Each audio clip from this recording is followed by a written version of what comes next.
Hello, everybody. I'm Dr. Carolyn Coker-Ross. Thank you so much for joining us on this webinar. First off, I guess you can recognize this is not a live webinar, and we did this on purpose for one reason. We brought it to you this way so that it can be on your time, not on our time. That way, it's available to you whenever you have time. So, want to make sure that you have access to this because it's really important. I know that so many of you are wanting to make very important life changes. You may be wanting to, have more energy. You may want to be able to do more with your kids and with your family members. And you may also be worried about health issues. So these are the kinds of things that the webinar today will be talking with you about how you can really make those important changes in your life. I know you're feeling probably, as so many of the people that I've worked with who are just like you, feeling tired of trying yet another new thing. And maybe you don't even think that another new thing will work. You may be feeling as if, it's not possible, maybe giving up on yourself. Well, don't give up on yourself. Amongst us, my team of experts, you'll see Leslie Bench, Courtney Pfeiffer, and Crystal Van Meter. Between all of us, 4 people, on the Anchor team, we have over 50 years of experience in working with people who are just like you. So we know that we can help you. We're confident that we can help you to achieve your goals. So stick with us. You might want to get a pencil and paper so that you can take some notes because there's going to be a lot of stuff that you're going to want to remember. Just stick with the masterclass, and at the end of this webinar, we will show you how to get started on this journey to success with conquering your food and body image issues. So let's get started. So first of all, in this webinar, you're going to be learning that you are not craving what you think you are. And Leslie's going to be talking with you about the most important things. I think it's 6 important things that will really help you to understand why your cravings are so strong and why you're having such difficulty in controlling them. Courtney is going to talk to you about how sugar can have a hold on you and how you can break free of that. And that's important. And then finally, Crystal is going to be talking with you about how to discover your authentic body. And I think you're going to find that very intriguing. But before I start, I want to ask you this really important question. And I'm again going to ask you to, make some notes. And the question is, what are the things that you love that you put last on your list? So take a moment right now and just write down a few things. You don't have to do an exhaustive list, but as we go through the webinar, keep jotting down any notes of things that you remember. There may be things you remember even from your childhood. I mean, I think about, for me, things like swimming, which I used to love to do so much as a child. And I often had to remind myself that, yeah, you really like swimming. Go swim and do something you love. So make a list of all the things for you, and they may be things you love to eat. They may be places you love to be. But just start that list and then keep notes. And then at the end, I will be coming back to you and we'll be talking more about that. The next thing I want to ask you is, how out of control has your life been? So some of us have lives that are so out of control that we really just can't even function, and it's not even just about doing the things you love. We're not even able to get things done during the day. And you may feel flustered and overwhelmed. And this can obviously have an effect on your eating, and it can also have an effect on your self-esteem. If you're feeling like, I'm just not getting things done, I'm just not competent, I'm not capable. Those are all things that can really, put a ding in your self-esteem and can cause overeating or emotional eating. As you know, stress, of course, causes a lot of overeating, and that's part of this situation that you're seeing here.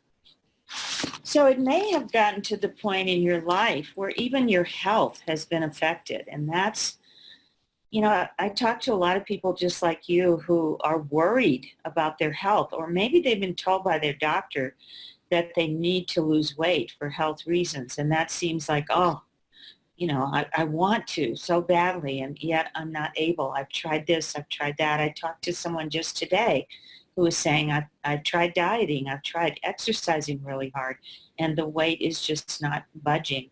So we're going to really get into a little bit more about this, and we'll talk about it throughout the webinar. And hopefully you'll get a lot more information about that and how you can improve your health. So don't forget to keep writing down your thoughts and insights as we go along. You may be asking, what's wrong with me? Sometimes when we've tried so hard to do something that we really, really want to do, and I'm not just talking about losing weight, I'm not talking about that at all, as a matter of fact, but sometimes it's just, I'd like to not always be obsessed with food or be afraid of what to eat or what not to eat.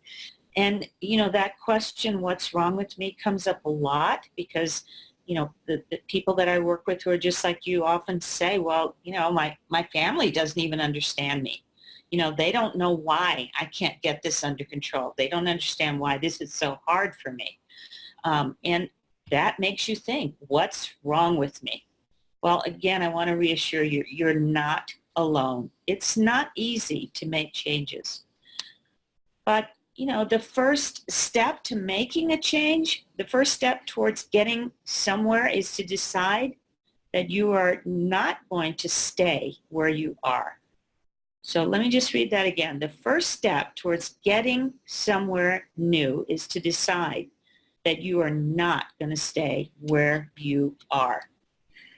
So that's the first step you need to take. And so again, maybe just take a moment and ask yourself, what's in it for you to make these changes? What's going to help you to see that, what is the advantages to you of making changes in your life, and what are the disadvantages? And some of you may be thinking, well, there are no disadvantages, obviously. I want to get healthy. There's only advantages to that. But sometimes there are unconscious or underlying advantages to staying in one place. I mean, it's comfortable. Let's face it. Making change is not easy all the time. So if you decide not to make a change, or by default don't make changes, then, you can stay in your comfort zone. So again, as we're going through this, just ask yourself these same questions and make some notes and see what kind of insights you can gain. So I want to talk to you now about what you need to know to make the changes you want. And there are a number of different stages of change. So you may find yourself in one stage or another stage, or you may find yourself kind of between stages. But again, be sure to have your pen and pad handy, because you're going to be determining what stage of change you're in. And these stages of change help you understand why it may be the right time or not the right time, or why you may be having more difficulty making changes versus not making changes. So you'll see here that these stages of change start with the stage of pre-contemplation. If you're in the pre-contemplation stage, you're not really seeing the advantage to you of making the change. You may be in denial. You may be seriously wanting to change, but not really ready. And you may have had so many different attempts at changes that you've actually given up now. So if you're in that stage, just mark that down, because that gives you a lot of insight into what needs to shift in order for you to make the next level. And then the second stage of change is the stage of contemplation. In this stage, you may be feeling ambivalent. You want to change. You can see very valid reasons why you need to change, but you're still hesitating and you're still having those problem behaviors. So again, if you think that's you, then write down, I am in the contemplation stage. The next stage is preparation. In this stage, you may have decided to change your behaviors. You've actually made that decision. And then you begin to think about, what do I need to do? During this stage, you may have already made some minor changes to support your goal, but you may not have completely ended the unwanted behaviors. If that's the stage you're in, that's wonderful because you're making forward progress. You're not going to be all, it's not going to be all smooth where you suddenly stop overeating and it never happens again. Just recognize that and accept that if you can.